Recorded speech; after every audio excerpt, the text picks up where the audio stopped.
नमस्कार सर्वांना सस्नेह जय जिजाऊ. मी बालासाहेब खवणे, तालुका अध्यक्ष संभाजी ब्रिगेड मंठा. आज आपण पंचायत समिती मंठा या ठिकाणी आलेलो आहोत. सरकारनं जो काही शासनानं आपल्याला केलेला जो काही 5 दिवसाचा आठवडा आहे, तो 5 दिवसाच्या आठवड्यानुसार सध्या पंचायत समितीचा जो काही कार्यालयीन वेळ आहे तो चालू होतो 9:45 तर चला आता बघू आपण की आज पंचायत समिती या ठिकाणी किती कर्मचारी हजर आहेत. तर पहिले आपण रजिस्टर बघू की या रजिस्टरमध्ये आतापर्यंत किती कर्मचाऱ्याची नोंद झालेली. इकडे करायला बघा, अद्याप 9 कर्मचारी इथं कार्यालयीन वेळेमध्ये हजर असताना आपल्याला दिसत आहेत. तर समोर बघू आपण कोणकोणते अधिकारी आलेले आहेत, कोणकोणत्या टेबलला कोण कोण आहेत म्हणून. चला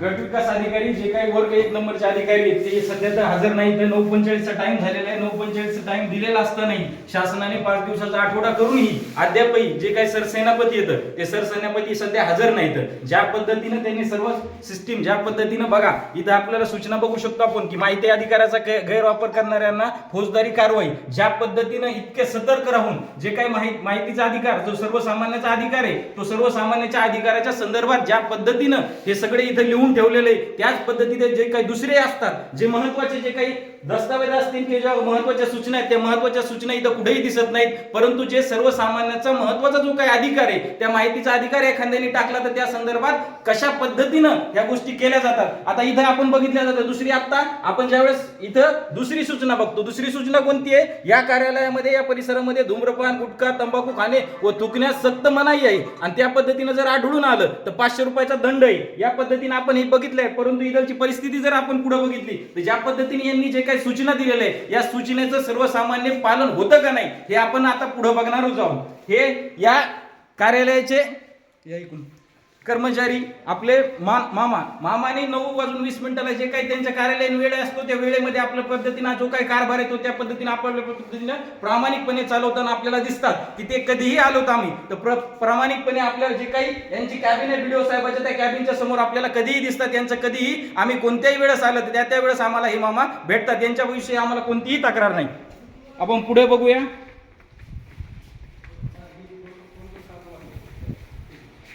बघा आता या कार्यालयीन वेळेमध्ये 9:55 झालेले आहेत. 9:55 झाले असताना सुद्धा ज्या पद्धतीने इकडं सगळे जर आपण बघितलं कॅबिन तर कॅबिन मध्ये फक्त 2, एक माळोदे मामा आणि निर्वळ साहेब दोघंच नाही हजर आहेत आणि तिसरे त्याच्यानंतर बाकीचे कर्मचारी कुठे आहेत या संदर्भात जी काही नोंदवही असते त्या नोंदवहीमध्ये अद्याप कोणकोणते गैरहजर आहेत किंवा कोणते गैरहजर राहणार आहेत या संदर्भात अद्ययावत केलेल्या गोष्टी आहेत त्या सुद्धा आपण बघणार. आपलं नाव काय सर?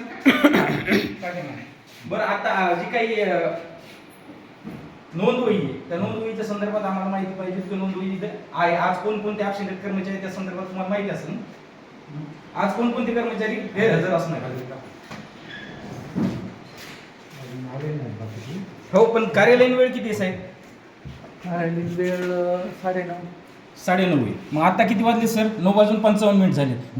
जे उशिरा आलेले त्या उशिराच्या संदर्भात आलेल्या कर्मचाऱ्याविषयी कोणता शेअर असतो का, लेट काही त्याला असतं का, त्या पद्धतीने काही असतं का, ते कुठं दिलेलं आता अद्याप एखाद्या मला मस्टर दाखवा की त्या मस्टर मध्ये आपण काय करू शकतो की अशा पद्धतीने हे दाखवलेलं आहे म्हणून लिहितात वेळ. पण अद्याप एखाद्या कर्मचारीवर आता 9 वाजून आता किती झाले? 55 झाले आणि तुमचा कार्यालयीन वेळ 9:30 सांगतात तुम्ही. तर 9:55 आलेल्या एखादा कर्मचारी जो काही लेट येणारे कर्मचारी त्या संदर्भात आपण कोणती कारवाई करतात, अद्याप कोणकोणत्या कारवाया केल्यात त्या संदर्भात एखादं उदाहरण आम्हाला दाखवा साहेब.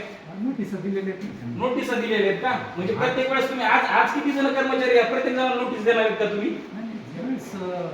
ज्यावेळेस म्हणजे आता सांगा तुमचे आता 7 ते 8 कर्मचारी इथं हजर आहेत. जे काही उर्वरित जे काही कर्मचारी हजर राहिलेले नाहीत त्या संदर्भात आज जे काही लेट आलेले कर्मचारी आहेत त्या लेट आलेल्या कर्मचाऱ्याला तुम्ही काय करणार आहे दंड? आता बीडीओ साहेब आल्याच्या नंतर मस्त घेऊन बसतात. जे काही उशिरा येतील किंवा येणार नाही त्यांना कारणे दाखवून नोटीस दिली. दररोज देतात का तुम्ही? तुमच्या कार्यालयाकडून दररोज दिले जातात? कारण की आजचं उदाहरण नाही, आमच्या जवळ मागच्या 7 दिवसापासून वेगवेगळ्या पद्धतीने रेकॉर्डिंग आहे की तुमचा कर्मचारी जो काही हालचाल रजिस्टर आहे, इथून जर बाहेर एखाद्या कर्मचाऱ्याला जायचं असेल तर त्यासाठी हालचाल रजिस्टर असतं की मी त्याची नोंद करावं लागत असती, मी या कामासाठी इथं चाललेलो आहे. परंतु असे बरेचसे कर्मचारी काल सुद्धा आम्ही बघितले की जे हालचाल रजिस्टरवर कोणतीही नोंद नसताना आम्ही ह्या दौऱ्यावर आहेत, आम्ही त्या दौऱ्यावर, अशा पद्धतीने आम्हाला उत्तर दिलेले आहेत. मग याचा अर्थ काय समजावं आम्ही सर्वसामान्य नागरिकांना? हालचालवर नोंद करून जावं लागतं. गेलेली नाहीत. याचे उदाहरण काल सुद्धा देतो, आज सुद्धा आता जे काही लेट आलेले आहेत त्यांच्यावर कोणती कारवाई करणार हे बी बघणार. आपण पुढे बघूया कोणकोणते कर्मचारी. बघा हे कर्मचारी यांच्या समोर जे काही टेबल आहे त्या टेबलवर यांचं नाव आहे का बघा. नाव सगळ्यात महत्त्वाचे की शासनाने सांगितलेल्या परिपत्रकानुसार आपलं जे काही टेबल असेल त्या टेबलासमोर आपलं नाव आणि त्याचबरोबर आयडेंटिटी कार्ड कंपल्सरी असतानाही कोणत्याही कर्मचारी त्यांच्याकडे दाखवा एकदा. कोणत्याही कर्मचाऱ्याने आयडेंटिटी कार्ड कोणत्याच कर्मचाऱ्याने घातलं नाही. इकडे घ्या दोन साहेब. कोणत्याही कर्मचाऱ्याचं स्वतःचं नाव कसं समजायचं त्याच पद्धतीने यांचं कोणतंही आयडेंटिटी कार्ड कोणत्याही यांनी घातलेलं नाही. एवढंच काय हे बघा जे काही नाव आहेत ते नाव खोडलेले आहेत. याच्यावर कसं सर्वसामान्य ज्यावेळेस नागरिक आहे आणि सर्वसामान्य नागरिक आल्यानंतर त्यांनी काय समजायचं की नेमकं आम्ही कोणत्या कॅबिनला कोणता अधिकार राहतो हे कोणालाही कळणार नाही. एवढीच काय अवस्था आहे. तर बघा इथं काही काय झालं होतं टेबल नाही काहीच नाही बरं फक्त समोर नाव आहे आणि नाव त्या पद्धतीने मोडलेले आहेत. म्हणजे ही सगळी दुरावस्था आपण या पंचायत समितीची बघतो. इकडच्या टेबलला दाखवा हे बघा. ही सगळी अवस्था या पंचायत समितीची सगळा भोंगळा कारभार चालू आहे. या दुसरीकडे बघूया दुसऱ्या सगळं अद्यावत ते ऑफिस उघडलेलं असते सगळं असते पण जो काही कर्मचारी आहे तो कर्मचारी कोणत्याही कर्मचारी हा वेळेत हजर नसतो. एवढंच काय तर सगळा भोंगरा का सीसीटीव्ही कॅमेरे कुठे काय त्याच्याबद्दलची कोणतीही सर्वसामान्य नागरिक ज्या वेळेस येतो गैरव्यवहार इथं होतो त्या संदर्भात सगळं लपवण्यासाठी इथं कुठेही सीसीटीव्हीवर कॅमेरे लावलेले नाही. बघा इथं लोटे साहेब म्हणून एक कनिष्ठ अधिकारी म्हणून आहे परंतु हे बी या टाइमला हजर नाही. यावरून यांची दुरावस्था आपल्याला समजून येते.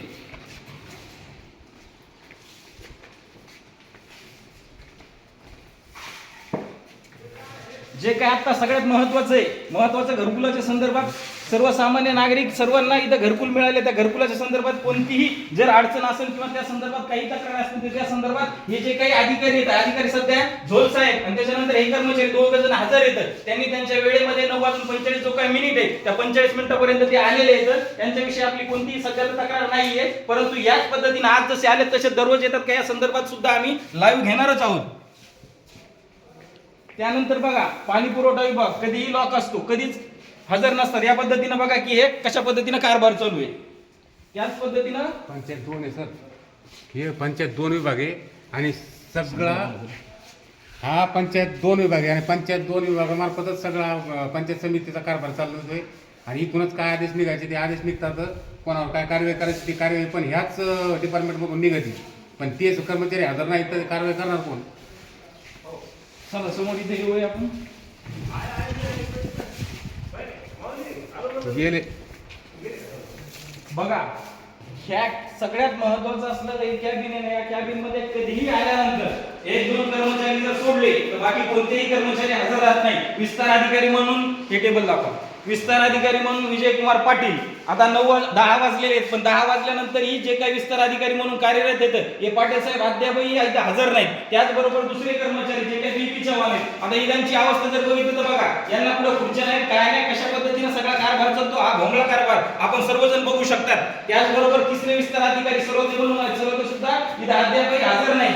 एवढंच काय जे काही नवले सर येतात नवले सर सुद्धा सध्या जे काही कार्यालयीन वेळ आहे त्या कार्यालयीन वेळेमध्ये हजर नाहीत. सध्या भताने साहेब 9:45 अगोदर सध्या आलेले आहेत. त्यांच्याविषयी आम्हाला कोणतीही सध्या तक्रार नाही. ज्यावेळेस दुसऱ्या वेळेस तक्रार असो त्यावेळेस सविस्तरपणे आम्ही त्यांच्याविषयी सांगू. भताने साहेबांनी घातलेलं आयडेंटिटी कार्ड चला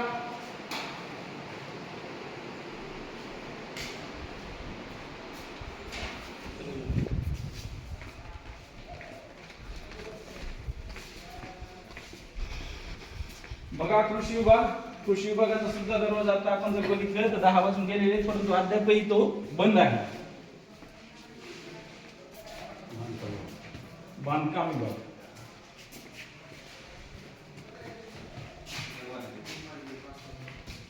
याच्यामध्ये सध्या 3 कर्मचारी हजर आहेत पण 3ही कर्मचाऱ्याच्या समोर जे काही त्यांचं जे काही पदनाम आहे त्या पदनामाची कोणतीही पाटी आपल्याला इथं दिसत नाही. एवढंच काय तर जे काही कर्मचारी म्हणून हजर आहेत त्यांच्यावर जे काही शासनाचं जे काही परिपत्रक आहे ते शासनाच्या परिपत्रकानुसार प्रत्येक कर्मचाऱ्याला आयडेंटिटी कार्ड घालणे हे कंपल्सरी आहे. कारण की सर्वसामान्य आलेला नागरिक आणि जे काही इथलचा कर्मचारी याच्यामधला फरक आपल्याला दिसला पाहिजे आणि तो फरक इथं कुठेही दिसत नाही. सगळं अवस्था बघितलं तर एका बाजूला आपल्याला सांगितलेलं आहे बघा नीट इथं कॅमेरा करा बघा. जर आपल्याला सांगितलं एका बाजूला काय सांगितलेलं आहे की 500 रुपये दंड दिला जाईल गुटखा तंबाखू जर खाल्ली तर. आणि जर यांच्याच कर्मचाऱ्यांच्या टेबलवर जर आपली अवस्था बघितली तर या पद्धतीने अवस्था आहे की बघा, जर आपण नीट निहाळून बघितलं तर इथं काय आहे, सगळे गुटखे कुठं येतं, टेबलवर येतं. एवढी दूर अवस्था या टेबलच्या खालून, आणि टेबलची सुद्धा या पद्धतीनं गुटख्याची अवस्था. एका बाजूला सूचना द्यायचं, आणि सूचना दिल्यानंतर सर्वसामान्य नागरिकांसाठी तुम्ही ज्या पद्धतीनं माहितीचा अधिकार एखाद्याने टाकला तर त्याला तुम्ही त्या पद्धतीनं धवसवण्यासाठी त्या पद्धतीनं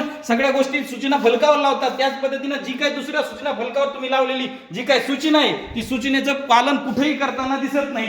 कारण की सगळ्या बाजूने जर आपण दुरावस्था बघितली तर सगळी ही दुरावस्था अशा पद्धतीनं दिसते. त्याच्यानंतर लेखा प्रशासन सहाय्यक म्हणून जे काही कर्मचारी आहेत ते कर्मचारी सध्याही 10 वाजून गेलेले आहेत, परंतु अद्याप ते सुद्धा हजर नाहीत. आणि जी काही याची अवस्था बघितली तर आपण गुटखा असन तंबाखू असन त्या पद्धतीनं खाऊन इथं जर बघितलं तर बघा इथं कशा पद्धतीनं लाईव्ह बघत आहोत आपण, कशा पद्धतीने यांनी ठुकलेले आहेत. एका बाजूला सर्वसामान्यांसाठी तुम्ही जे नियम लावतात ते आपले कर्मचारी जे काही नियमाचं उल्लंघन करतात त्यांच्यासाठी आपण काय करतात ही सगळ्यात महत्वाची बाब आहे. अशा पद्धतीनं एकूण पंचायत समिती आणि पंचायत समितीमधील जे काही चाललेलं सगळं कार्यभार आहे तो आपण आपल्या पद्धतीनं आपल्या डोळ्यांनी बघू शकतात. आता बघा दुरावस्था कशा पद्धतीने, या पद्धतीनं 2 कर्मचारी इथे सुद्धा हजर आहेत. यांच्या सुद्धा समोर जे काही नाम फलक पाहिजे होतं नाम फलक त्याच्या पद्धतीनं कुठेही पदनाम असलेलं नाव नाही. आणि त्याचबरोबर दोन्हीचे कर्मचारी आहेत, त्या दोन्ही कर्मचाऱ्यांनी आपलं जे काही आयडेंटिटी कार्ड जे महत्वाचं कार्ड असतं की त्या संदर्भात कोणता कर्मचारी कोणता आहे म्हणून जे सर्वसामान्यांना कळत असते ते कर्मचारी इथं कुठेही त्याच पद्धतीने आयडेंटिटी कार्ड घातलेलं दिसत नाही. बघा इधरची दुरावस्था त्याच पद्धतीची ही दुरावस्था सुद्धा आपण बघू शकतो की कशा पद्धतीनं गुटखा खाऊन तुकलेला. आम्ही कोणावर आरोप करत नाहीत, पण सगळ्यात महत्वाची बाब ज्या पद्धतीनं तुम्ही सूचना देत आहात, सूचना फलक लावत, सूचना फलक लावून तुम्ही सर्वसामान्यांना ज्या पद्धतीनं त्यांची फसवणूक करण्याचा प्रयत्न करतात, पण तुमचेच कर्मचारी जर अशा पद्धतीनं तेच गुटखा खाऊन जर त्या पद्धतीनं त्यांच्याच कॅबिनला थुकत असतील तर ही दुरावस्था तुम्ही तुमच्या पद्धतीनं डोळ्यांनी बघत आहात. सूचना फक्त दाखवण्यापुरत्या नसून त्या प्रत्यक्ष कृतीत आणण्याचं महत्वाचं काम आपण करू शकतो. बघा प्रत्येक जागेवर जर पद्धतीने अशा पद्धतीनं दुरावस्था यांची आहे तर हे आपल्याला काय ज्ञान शिकवणार आहे, स्वतःच्या बुडाखाली अंधार असल्यानंतर दुसऱ्याला काय सांगणार आहेत. या पद्धतीची सर्व अवस्था आपण पंचायत समितीमध्ये बघत आहोत.